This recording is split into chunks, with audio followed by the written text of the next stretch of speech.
स्वाहा तत्सवितुर्वरेण्यं भर्गो देवस्य धीमहि धियो यो नः प्रचोदयात्.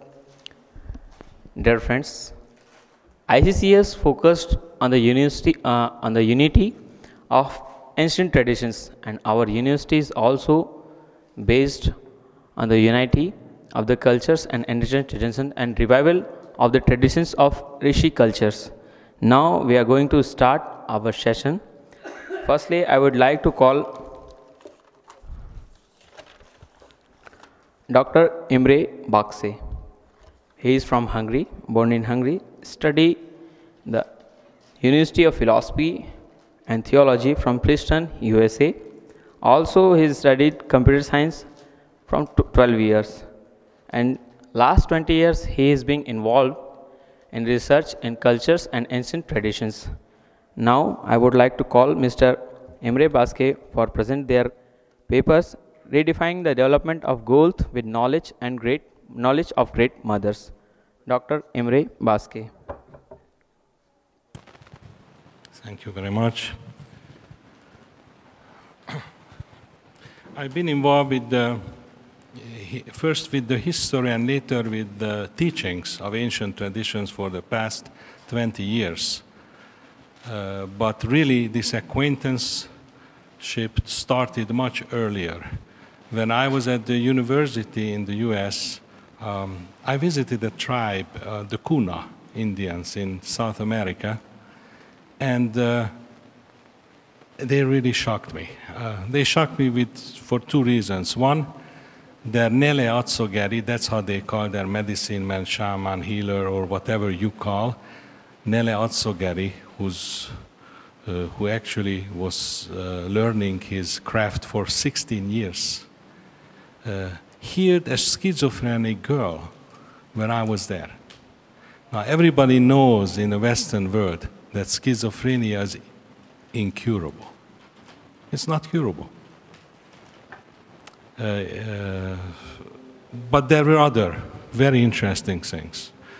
The Nele Atsogeri, for some reason, was very talkative, and he showed me the drawings of 49 caves. And these 49 caves are along the river Mu. And the river Mu connects this world with the other world. And why is it important for the Nele? Because in the 49 caves are the dwellings of the spirits who are in charge of everything on earth. Whatever happens in the weather or with the health of the people. Sorry, could you hear what I said before? Yeah. Whatever happens with the weather, or with the health of the people, or with the community, has to do with these spirits or gods who live in these 49 caves. Now, later on, of course, I was very much involved with other things, and this influence was not decisive enough to take me away from the great American experience of getting into everything. So I was studying computer science, then I started companies. I was very successful. Just to tell you one thing, in '82, I had a research project which was really a wired-in demonstration, because at that time the hardware didn't exist for what I invented. So we used two VEC 780 computers and a Ramtech 9000 screen to emulate a system which was for the repair of high-complexity electromechanical systems. You can imagine who used that. And the interesting thing about this system was that when you looked at a system, a picture, or a drawing, you could touch part of it, and then the multidimensional database showed you the instruction or the underlying pictures which lead you to some kind of activity or action. We call this today touch screen. And this and some others were nominated by to be among the most important events in the development of computers. But I left the computer industry because very quickly, within 15 years, but which is quickly, very quickly I realized that the worst thing which happened to mankind is the computers. Now, I don't want to discuss this topic too much because many people will argue that no, it's a lot of good and it's modernization depends on computer in development. And in India today, it's a particularly sensitive topic because the flagship of Indian development is Bangalore. But let me tell you this, 30 years ago already, software development was basically Indian. I used to develop software for Unisys, and at that time Unisys, with the direction of Gary Stenner, a good friend of mine, had 2,000 research programmers in Boulder, Colorado. They were all Indians. So it's not news. The news is that later all these developments came to India and then new developments started.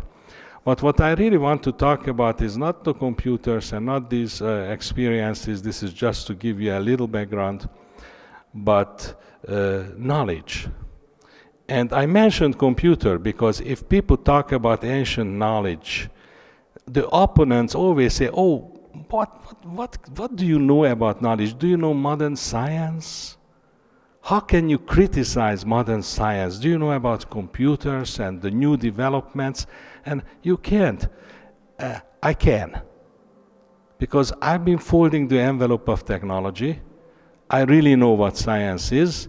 And I feel myself justified. And I feel equipped to talk about knowledge.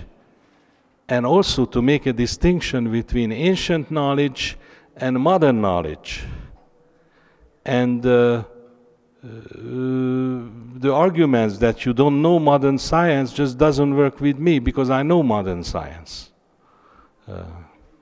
Computer design, especially artificial intelligence-based design, which I've been practicing, is about the most modern or whatever thing, part of modern science. Now, people ask, okay, but what can ancient knowledge give us? Because we understand religion, we understand art, we appreciate ancient art, we appreciate ancient religion, but ancient teachings are not really interesting because we rather turn to modern science.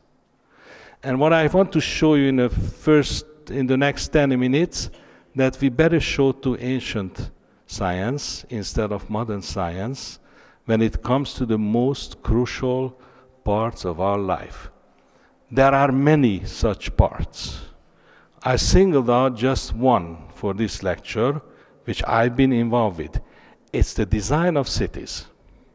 I've been involved with city design for the past 2 years.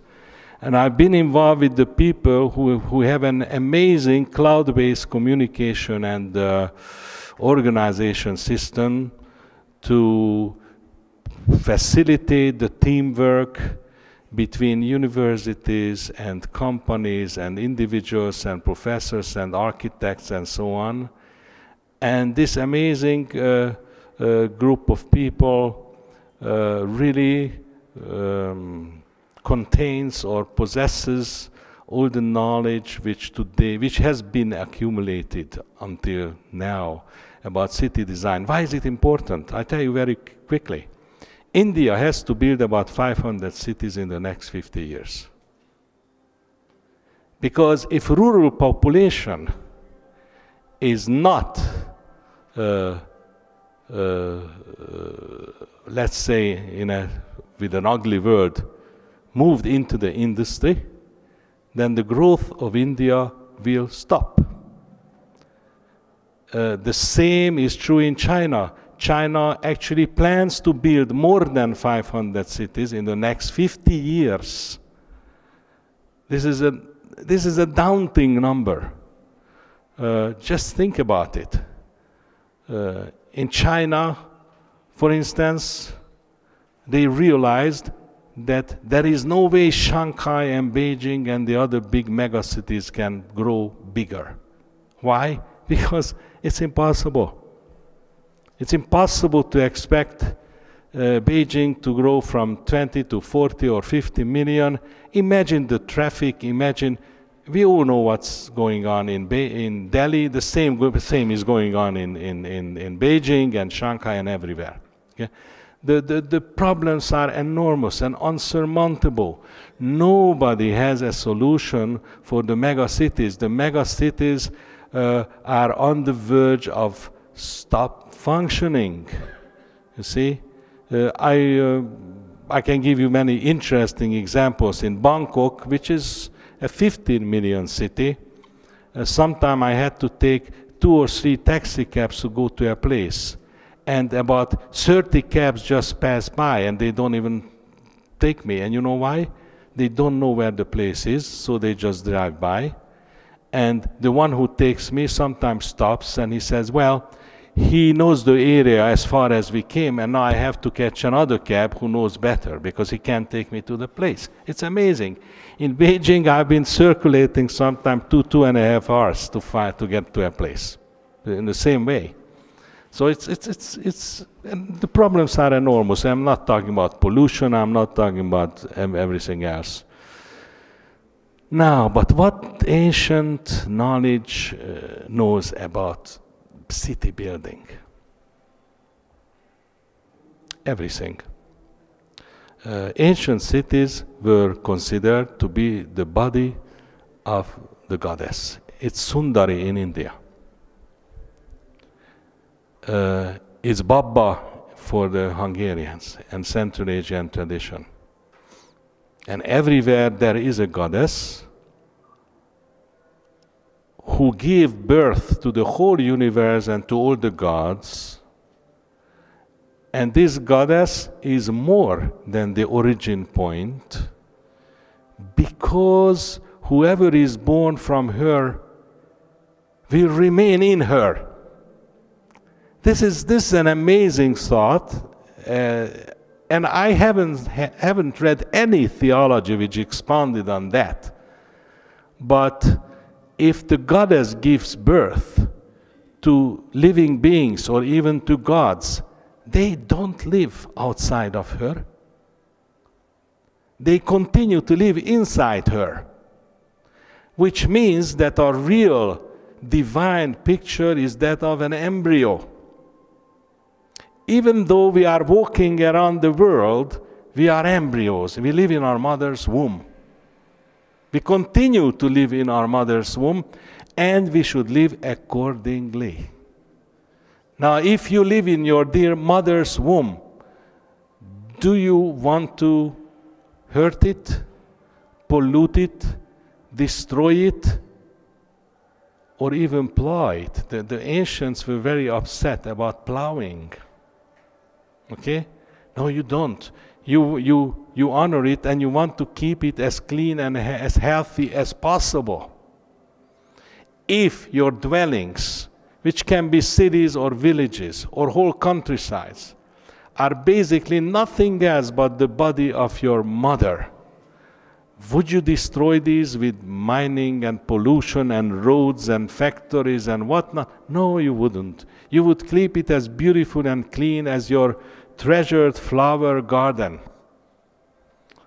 Now, I show you some.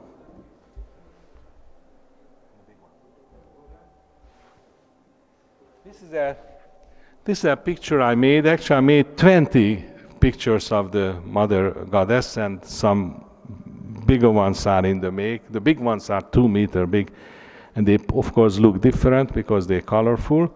But this one shows this one is based on a 15,000 years old image. And the image is this. This is the image of the Great Mother. There's a snake here. Familiar, right? Because it belongs to Sundari. The body of the mother has a fourfold mandala division.